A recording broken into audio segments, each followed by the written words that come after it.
ଭାରତର ଅବସ୍ଥା ଏବଂ ବିଜନେସର ଆବଶ୍ୟକତା। ଭାଇମାନେ, ଏବେ ଭାରତ ବେକାରୀର ଏକ ଭୟାନକ ସମସ୍ୟା ମଧ୍ୟରେ ଅଛି।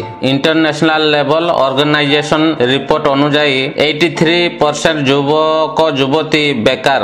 ଏଥିରୁ ବାହାରି ଆସିବା ଉପାୟ ହେଉଛି ନିଜ ବିଜନେସ ଆରମ୍ଭ କରିବା। ଏବେ ଆସନ୍ତୁ ଜାଣିବା 7ଟି ଲୋ କଷ୍ଟ ଏବଂ ସମ୍ଭାବ୍ୟ ବିଜନେସ ଆଇଡିଆ ବିଷୟରେ। ଭିଡ଼ିଓଟିକୁ ଶେଷ ପର୍ଯ୍ୟନ୍ତ ଦେଖନ୍ତୁ ଏବଂ ଲାଇକ୍ କମେଣ୍ଟ କରି ସବସ୍କ୍ରାଇବ ମଧ୍ୟ କରନ୍ତୁ। ବିଜନେସ ନମ୍ବର 1 ହେଉଛି ସ୍ମଲ ଫୁଡ ଷ୍ଟୋର, ମାନେ ଛୋଟ ଖାଦ୍ୟର ଦୋକାନ।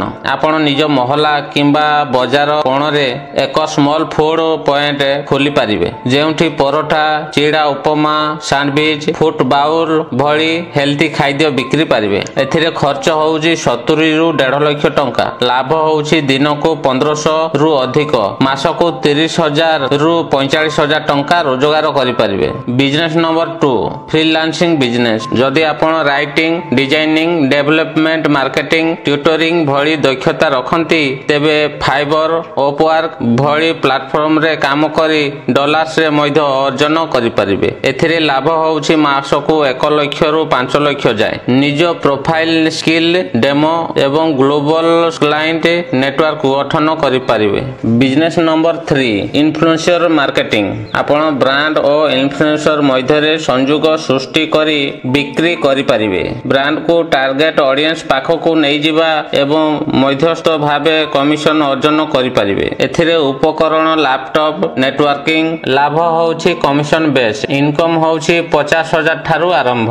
ବିଜନେସ ନମ୍ବର 4 ୱେଷ୍ଟ ମ୍ୟାନେଜମେଣ୍ଟ, ମାନେ ଆବର୍ଜନା ପ୍ରବନ୍ଧନ। ଘରେ ଘରେ ଥିବା ଆବର୍ଜନାକୁ ସଂଗ୍ରହ କରି ଏହାକୁ ବିଭିନ୍ନ ପ୍ରକାରରେ ସର୍ଟ କରି ବିକ୍ରି କରି ଆୟ କରାଯାଏ। ଇନଭେଷ୍ଟମେଣ୍ଟ ଏକ ଟେମ୍ପୋ, 2 ରୁ 3 କର୍ମଚାରୀ ଏବଂ ଗୋଟିଏ ଗୋଡାଉନ୍। ଇନକମ୍ ହେଉଛି ଘର ପ୍ରତି ମାସକୁ 100 ରୁ 150 ଟଙ୍କା। ସ୍ଲାବ୍ ବିକ୍ରି, କମ୍ପୋଷ୍ଟ ପାଇଁ ଅତିରିକ୍ତ 25,000 ରୁ 30,000 ଟଙ୍କା। ମାସିକ ଅର୍ଜନ 70 ରୁ 1 ଲକ୍ଷ ଟଙ୍କା। Business number 5 reselling business. Meesho, Shopify ଭଳି ଆପ୍ ଦ୍ୱାରା ଅନ୍ୟ ହୋଲସେଲ ପାଖରୁ ସାମଗ୍ରୀ ନେଇ ନିଜ ପ୍ରୋଫାଇଲ ଠାରେ ବିକ୍ରି କରିପାରିବେ। ଏଥିରେ ଇନଭେଷ୍ଟମେଣ୍ଟ 0, ଗୋଟିଏ ଫୋନ ଏବଂ ଇଣ୍ଟରନେଟ କନେକ୍ସନ। ଲାଭ ହେଉଛି ଆରମ୍ଭରେ 5,000 ରୁ 10,000 ଟଙ୍କା ମାସିକ, ପରେ 50 ରୁ 1 ଲକ୍ଷ ଟଙ୍କା ମାସିକ ଇନକମ୍ କରିପାରିବେ।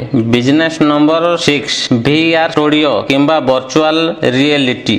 VR ଦ୍ୱାରା ଲୋକ ଘରେ ବସି ବିଭିନ୍ନ ଅନୁଭୂତି ନେଇପାରନ୍ତି। ଟୁରିଜ, ଗେମ୍, ଟ୍ରେନିଂ, ଶିକ୍ଷା। Investment VR headset, software studio. ଆମଦାନୀ ହେଉଛି ବ୍ୟକ୍ତିମାନେ ଏକ୍ସପିରିଏନ୍ସ ପାଇଁ ଅର୍ଜନ ଦେଇଥାନ୍ତି। କର୍ପୋରେଟ ଟ୍ରେନିଂ ବି ଏକ ବଡ଼ ଅବସର। Business number 7 smart cloth store. Fashion lover ଲୋକମାନେ ଗୋଟିଏ ବ୍ରାଣ୍ଡ ଚାହାନ୍ତି, କିନ୍ତୁ ବଜେଟ୍ ଭିତରେ। ଆପଣ ଏକ କ୍ଲୋଥ୍ ଷ୍ଟୋର ଖୋଲିପାରିବେ, ଯେଉଁଠି ଯୁବ ଓ ମଧ୍ୟମ ଶ୍ରେଣୀର ଟାର୍ଗେଟ କରି ଲୋକାଲ ମ୍ୟାନୁଫ୍ୟାକ୍ଚରରୁ ସାମଗ୍ରୀ ଆଣି ବିକ୍ରି କରିପାରିବେ। ମାର୍କେଟିଂ ହେଉଛି insta, reel, social media, branding. Income ହେଉଛି 30,000 ରୁ 1 ଲକ୍ଷ ଟଙ୍କା ମଧ୍ୟରେ। ଏହି ସମସ୍ତ ବିଜନେସ ଆଇଡିଆ ଅଳ୍ପ ଖର୍ଚ୍ଚରେ ଆରମ୍ଭ କରି ଏକ ଟିକାଉ ଓ ଲାଭକାରୀ ବିଜନେସ କରିପାରିବେ। ଆପଣଙ୍କୁ କେଉଁ ଆଇଡିଆ ସବୁଠୁ ଭଲ ଲାଗିଲା, ନିମ୍ନରେ କମେଣ୍ଟ କରି ଜଣାନ୍ତୁ। ଏହି ଭିଡ଼ିଓ ଭଲ ଲାଗୁଥିଲେ ଲାଇକ୍ କରନ୍ତୁ, ସେୟାର କରନ୍ତୁ ଏବଂ ସବସ୍କ୍ରାଇବ ମଧ୍ୟ କରନ୍ତୁ।